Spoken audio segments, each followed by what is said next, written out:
Le travail de Byron Katie? C'est quoi ce truc imprononçable?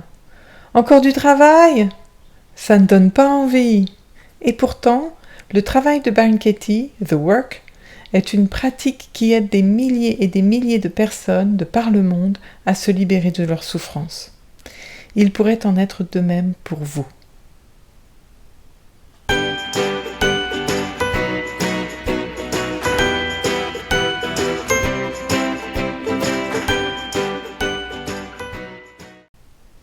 Je m'appelle Margot Disquin, du Bonheur en Question, une chaîne conçue pour vous aider à découvrir, pratiquer et approfondir le travail de Byron Katie, la remise en question de vos pensées stressantes et ainsi goûter à plus de clarté, de joie et de paix.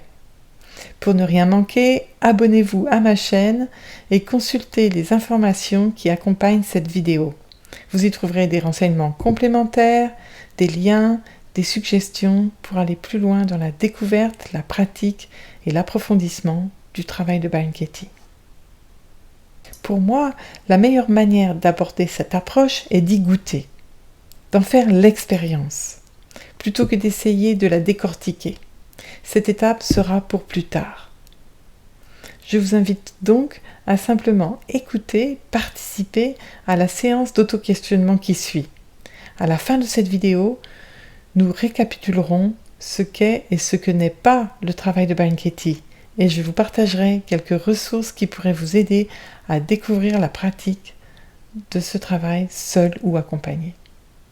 Pour le moment, je vous invite à participer activement à cette séance. Comment? En écoutant ce qui suit, comme si vous étiez la personne qui répond aux questions posées, en guettant en vous les réponses aux questions.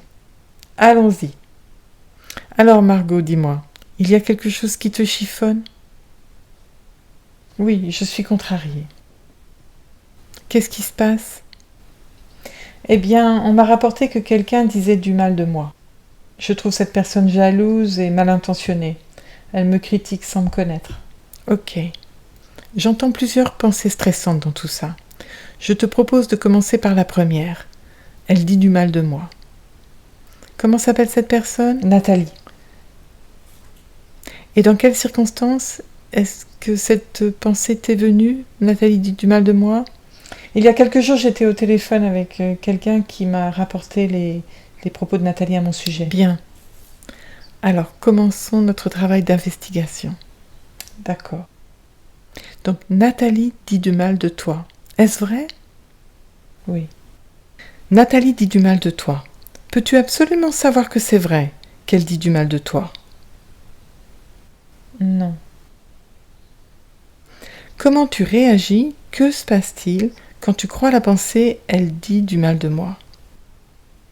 Je ressens de la peur pour ma réputation, un semblant de honte, comme si j'étais prise en défaut, de la colère. Ça vient se loger dans mon plexus solaire, c'est comme un poids ou une torsion. À toute vitesse, je vois défiler des souvenirs de tout ce que je lui reproche. Je la vois jalouse, moralisatrice et faucheton, dégoûtée. Je me vois comme la victime impuissante de sa malveillance. Ça me met en colère. J'ai envie de la casser, de lui rendre l'appareil. Œil pour œil, dent pour dent, c'est la guerre. J'essaye de me mettre mon interlocuteur dans la poche, de la rallier à ma cause en critiquant Nathalie.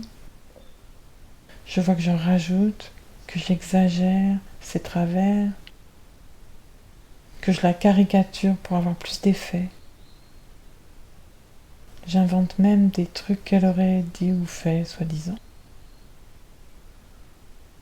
Je rejette en bloc ce qu'elle a dit de moi, sans aller voir s'il pourrait y avoir du vrai là-dedans. Je me vois appuyer mes propos, froncer les sourcils, essayer à tout prix de convaincre l'autre que je suis innocente, moi. J'en tremble légèrement.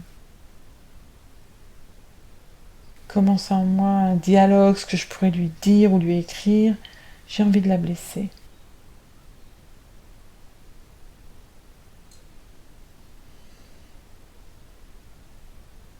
Qui serais-tu sans la pensée ?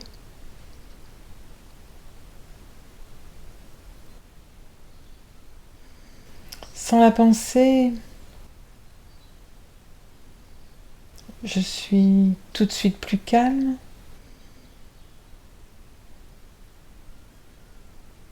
plus tolérante. Je ressens de la détente dans mes épaules et dans mon abdomen.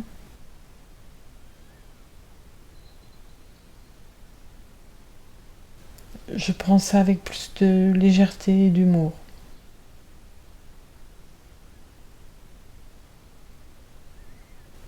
Rien de grave. Je ne la vois plus comme une ennemie, mais plutôt comme, voilà, quelqu'un qui exprime son opinion.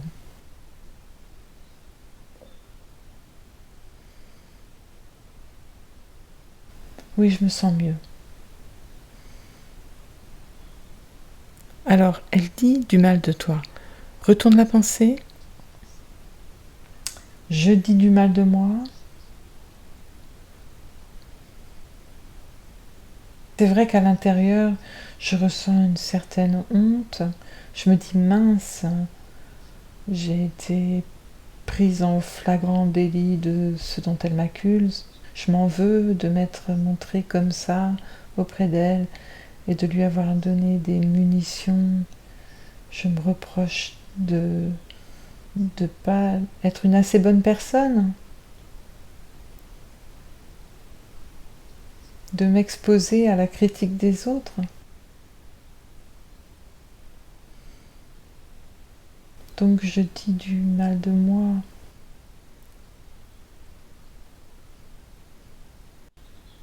Elle dit du mal de toi. Tu vois un autre retournement ? Je dis du mal d'elle.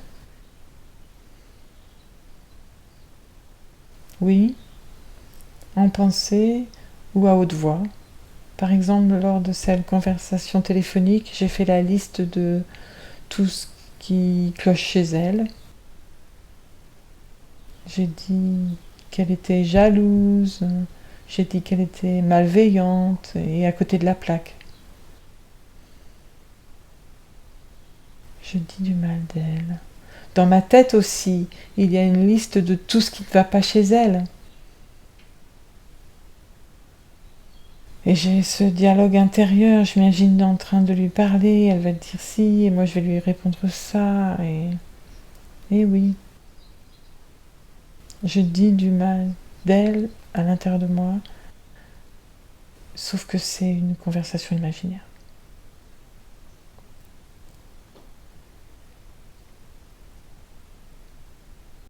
Elle dit du mal de toi. Tu as un autre retournement ? Elle ne dit pas du mal de moi. Bien, en fait, je vois que ce qu'elle a dit de moi n'est pas faux. Ce qu'elle me reproche, c'est précisément ce que je me reproche à moi aussi. Donc, elle a partagé ses observations. Elle ne dit pas de mal de moi.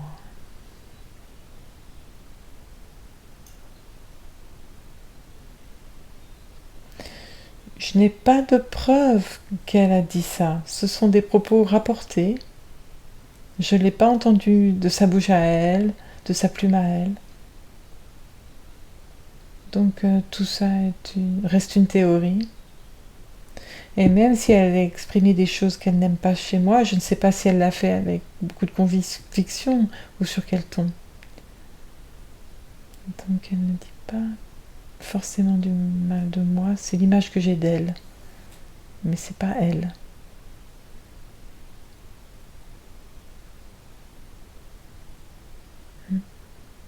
C'est le produit de mon imagination qui dit du mal de moi. Un autre retournement possible, c'est elle dit du bien de moi. Je sais qu'elle m'a déjà fait des compliments qui, je pense, étaient sincères.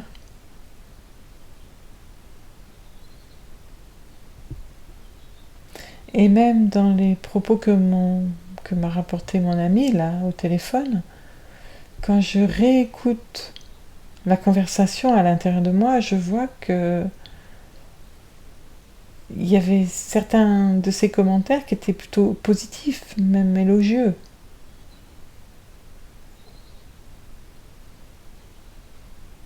Elle a dit que j'en faisais trop, par exemple, et ça peut être pris aussi d'en faire trop dans le bon sens, c'est-à-dire que je me démène pour faire ce en quoi je crois.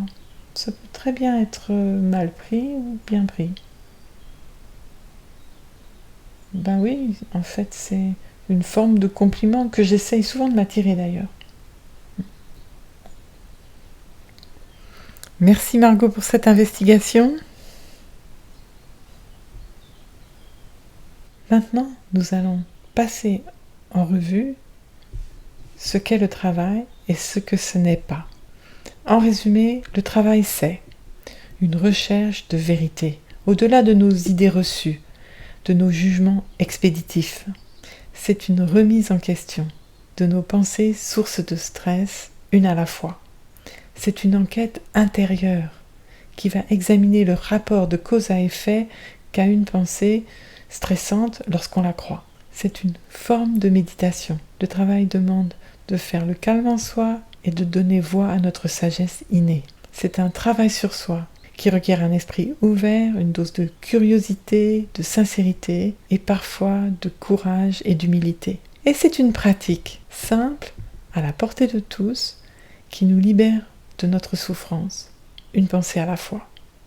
Par contre, le travail, ce n'est pas de la pensée positive, dans le sens où on recherche des vérités prises dans la réalité qui nous ont échappé au premier abord, et non des souhaits d'amélioration.